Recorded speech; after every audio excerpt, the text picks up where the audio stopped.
Hello and welcome back to my channel. My name is David Novak. I have been thinking about sonnets lately. Now this is the Everyman's Library Pocket Poets anthology, edited by John Hollander. It's a very good anthology. You can find all sorts of sonnet anthologies, probably at your public library if you go there. This is the Library of America version of American sonnets. I wish I had a whole collection of sonnet anthologies, but I do not. Of course, a famous sonneteer was William Shakespeare. Another famous sonneteer was Elizabeth Barrett Browning. I pulled out Edna St. Vincent Millay just because why not?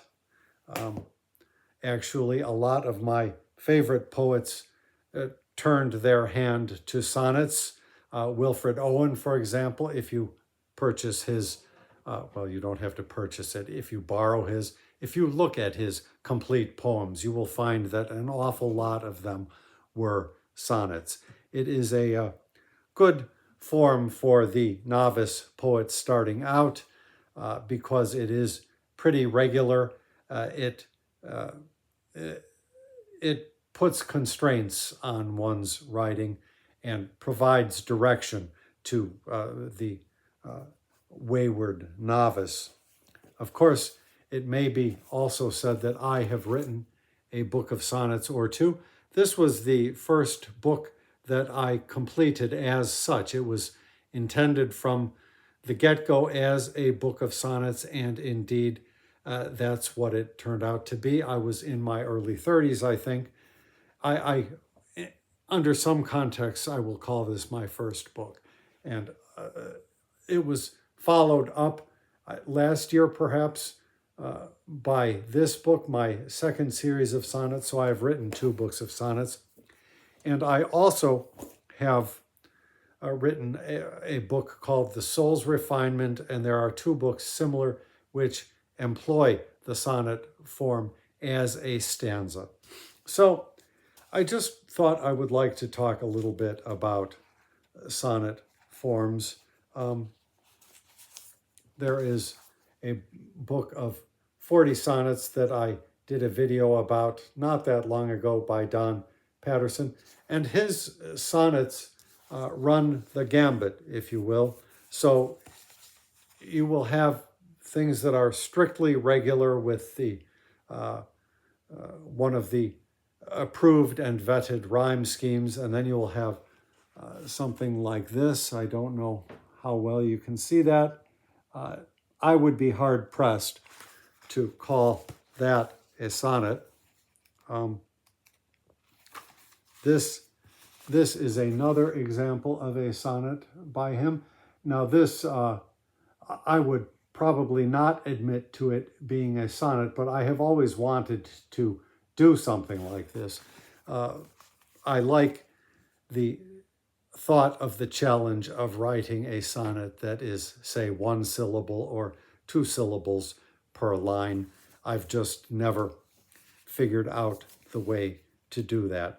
So though some of his sonnets really press the boundaries, those 2, I think, press the boundaries a little too far, as does this. There's the other page of it. So I just I don't think that by any definition a lot of those poems can be called sonnets. But as I say, some of his are very regular, and poets have always tried to experiment with the sonnet. So Gerard Manley Hopkins has one which he calls a curtail or curtal sonnet, something like that, which is instead of the usual 14 lines, it's a little bit less than that. It's like 10 and a half, something like that. So here is my notebook.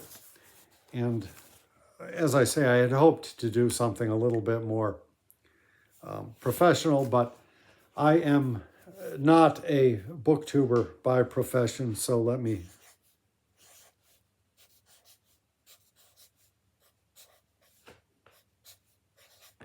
sonnets. Let's just see how that looks. That's not bad, is it? So maybe, well, there are three main types of sonnet. And I should say that I don't want to suggest that I am the exhaustive authority on this topic. You will find many videos on YouTube itself with professors and experts discussing the sonnet form, and they may take you more into the nitty-gritty than I. I come to the sonnet from a different perspective, being, as I say, a practitioner or having been such in my life.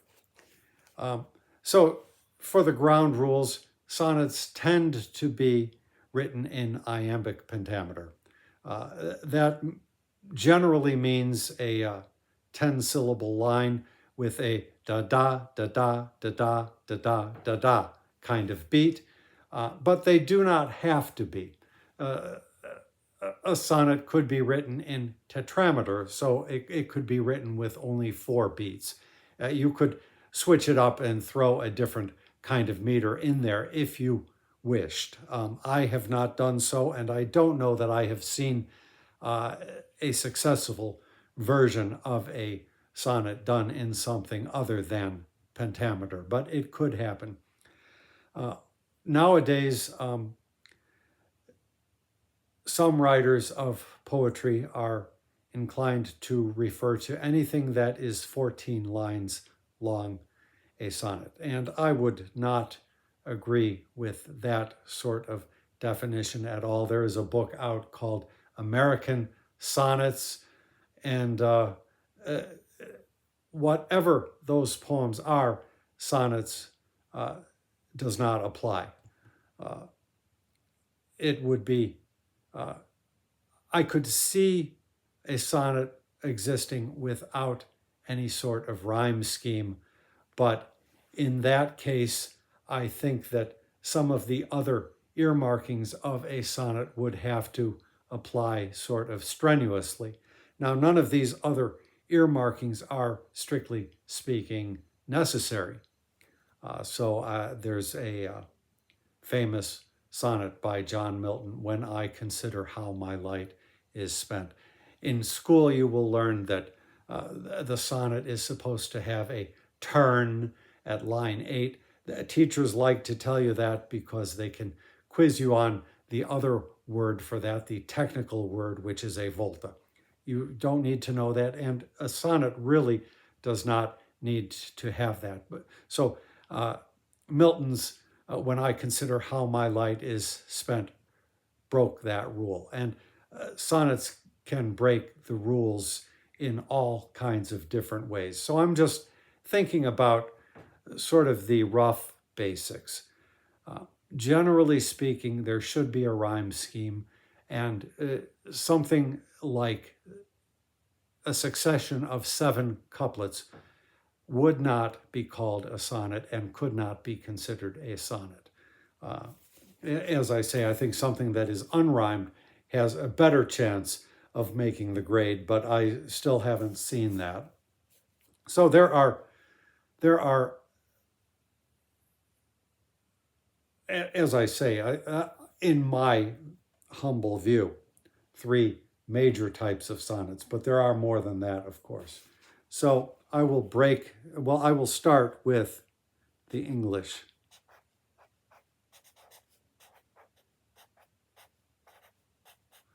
I've been holding this upside down, and so the thing is running out of ink. So there's English, and it is known for Shakespeare.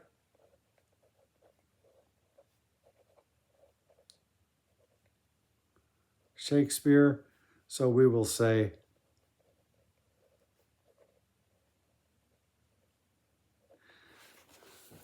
Shakespearean. It can also be called the Shakespearean sonnet.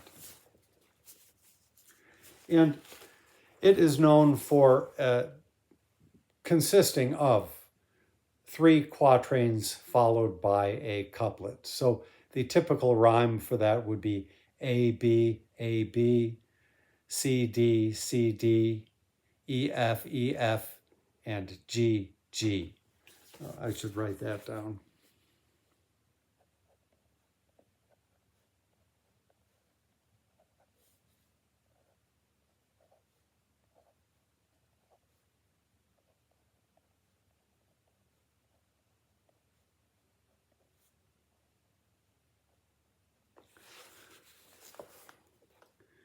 Now, instructors will tell you again that there has to be a turn, and that there should be a turn at the end of the 3 quatrains before going into the final couplet. Like that should be some kind of a surprise or a jolt or somehow different to the rest.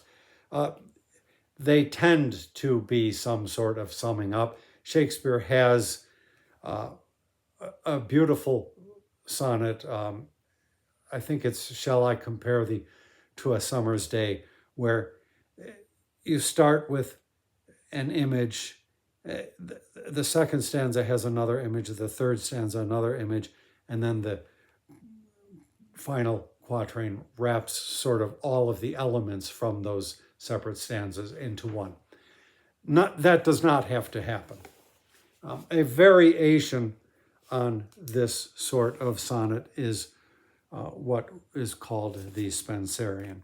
And so the Spenserian stanza, it's also a quatrain-built sonnet, but the rhyme scheme is a little bit more intricate. So it would be A, B, A, B, B, C, B, C, C, D, C, D,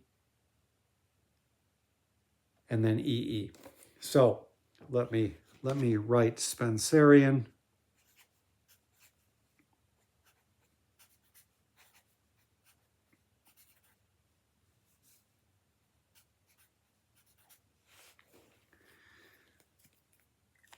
I keep running myself dry. So Spenserian, and then that will be A, B, A, B, B, C, B, C, C, D, C, D, E, E. Okay. And it might make a little more sense if I divide the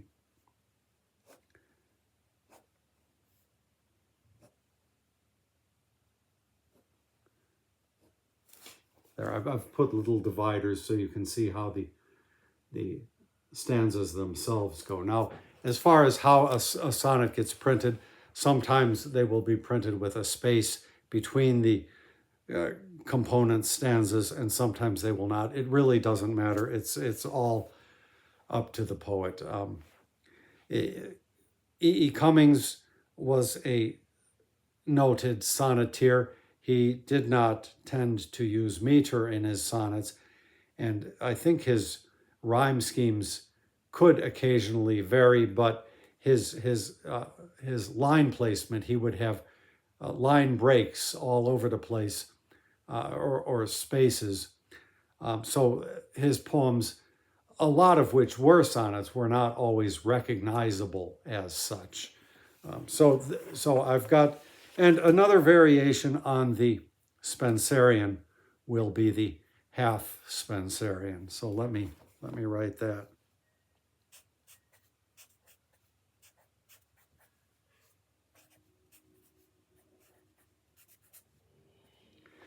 And I've just said half Spen, so you know I mean Spenserian. And that will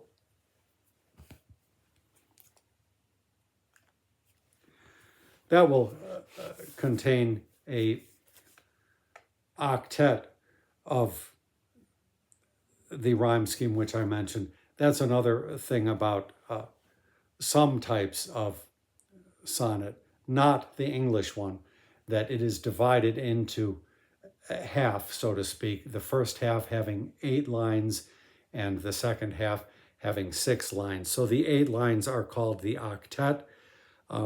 The 6 lines are called the sextet. But that does not apply to a Shakespearean or an English sonnet or a Spenserian sonnet.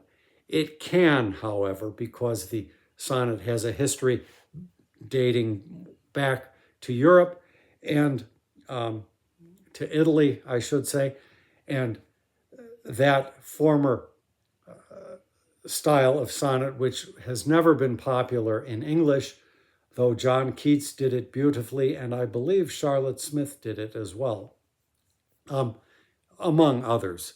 I think some of Wordsworth's are such too. But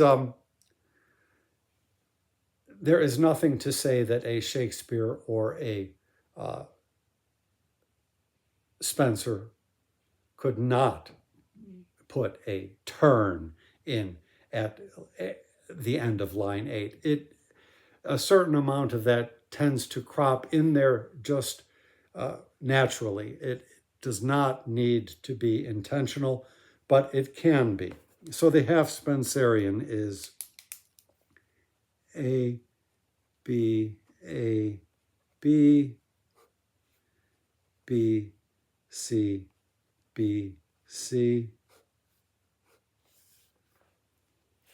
And I put those double lines just to indicate that what follows that, so what follows in the sestet could be anything. I should write that.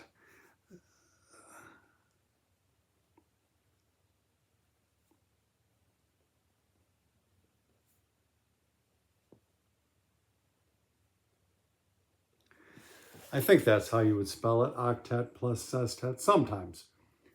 So, and I put the double line there just to indicate the break. So there would be, it would be followed by 6 lines of diverse character.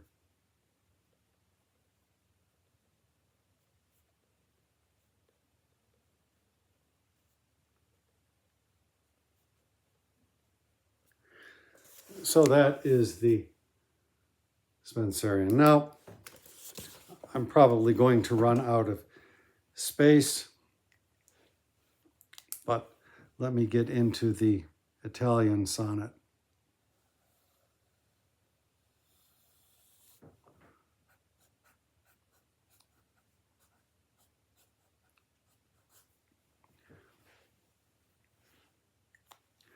This is kind of wiggly. I should use a straight edge, but so I'm starting a column for the Italian sonnet. And it is most known for the poet Petrarch, so it sometimes gets called Petrarchian.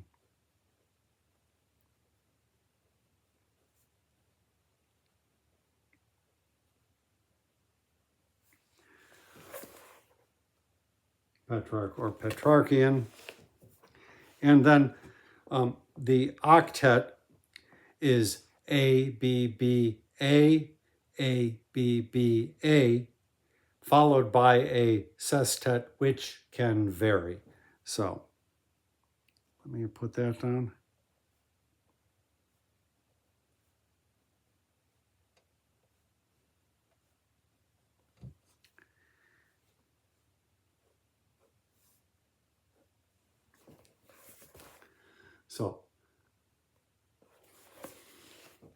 So for example,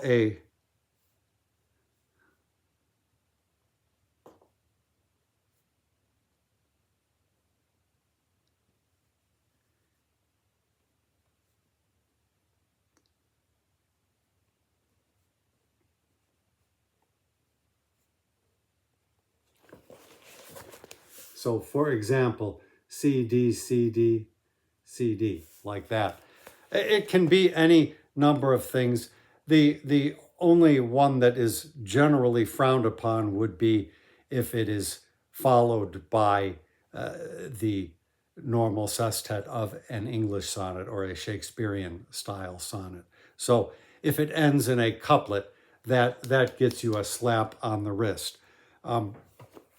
Now, when you are learning how to write sonnets, I think one of my earliest ones, I did something like A, B, B, A, C, D, D, C, E, F, F, E,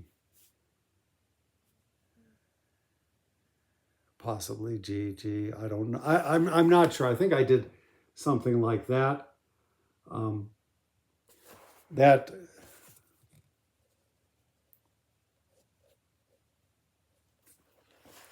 that gets you a big frown. A big frown. I'm going to cross it out. It still is a sonnet, but it's not a very good one.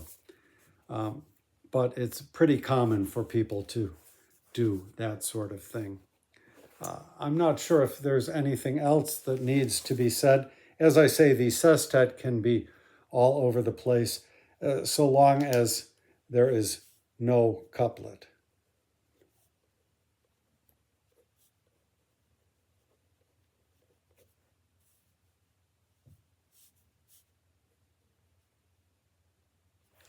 There, no final couplet.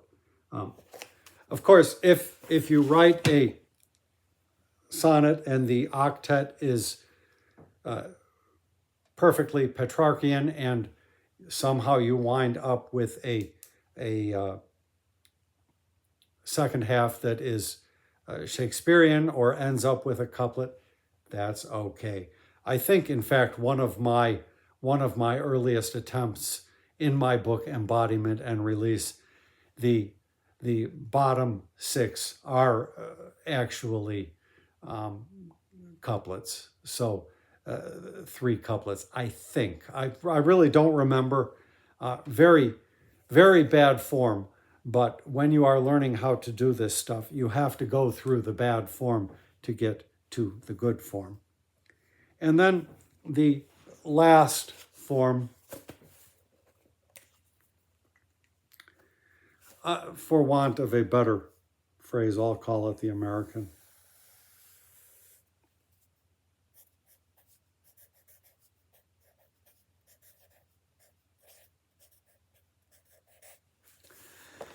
Now, I could be wrong. This could have its origins somewhere else. I have not seen it, but I am far from an authority. I am far from familiar with the poetry of every country on earth. But this was the initial proponent of it was Claude McKay.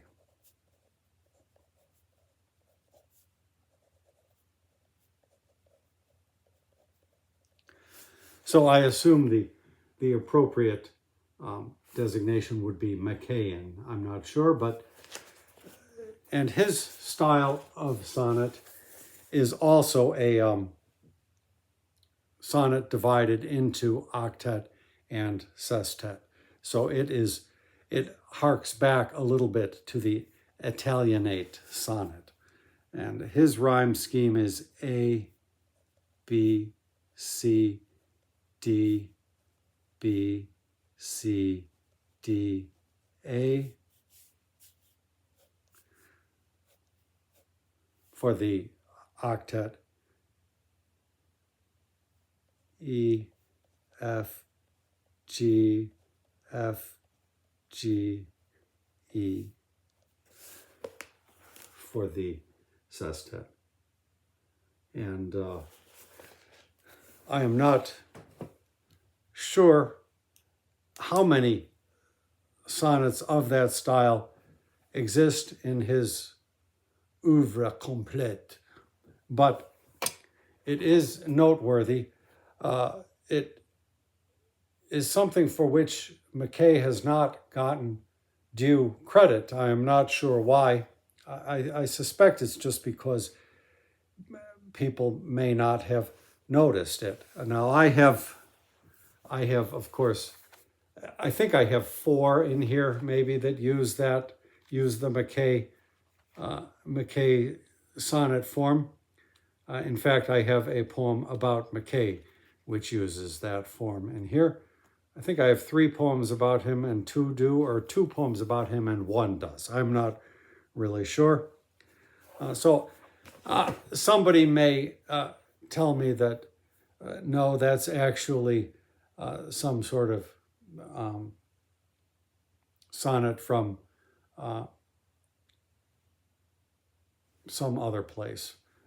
And Claude McKay was not the originator of it, but to the best of my knowledge, he was. And so here is my chart of the 3 types of sonnet. So I have grouped Spenser's variety here, and as I say, you can have a Spenserian, which follows his rules completely, or you can have a half Spenserian, and I have written all of these forms. Now there is also another variation which I believe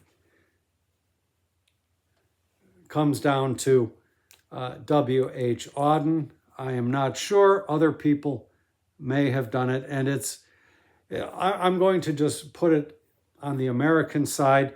I think T.S. Eliot said, whatever you considered him to be, you must consider Auden the opposite. So Eliot was American and became English. Auden was English and became American. So I will just segregate this because it's not really legitimate.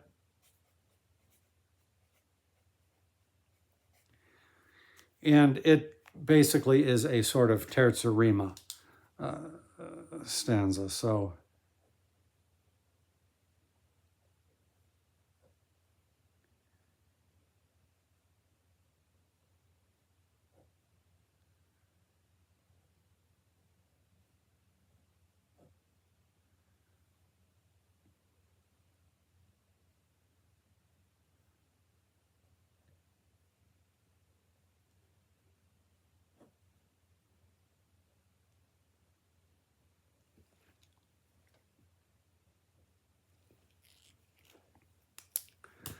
that goes as such: ABA, BCB, CDC, DED, EE. I'm not sure 100% that it was Auden. I've tried that a couple of times. It would be great to see somebody take that idea and run with it and really make something of it. In my own experience, it's not really a delightful form. Terza rima itself does not tend to carry over well into English, though there have been exceptions. I think Shelley wrote some stuff in terza rima that was not bad. So I guess I will leave this here, and there is my sonnets chart. If you have any questions about sonnets, feel free to ask me. However, I should say I am not an expert. I have written sonnets, and that is the extent of my knowledge, what I have discovered on my own. I will not blow my horn for this video to tell you what Richard Wilbur had to say about my sonnets, which I sent to him early on. I will leave this here. Thank you very much for stopping by my channel.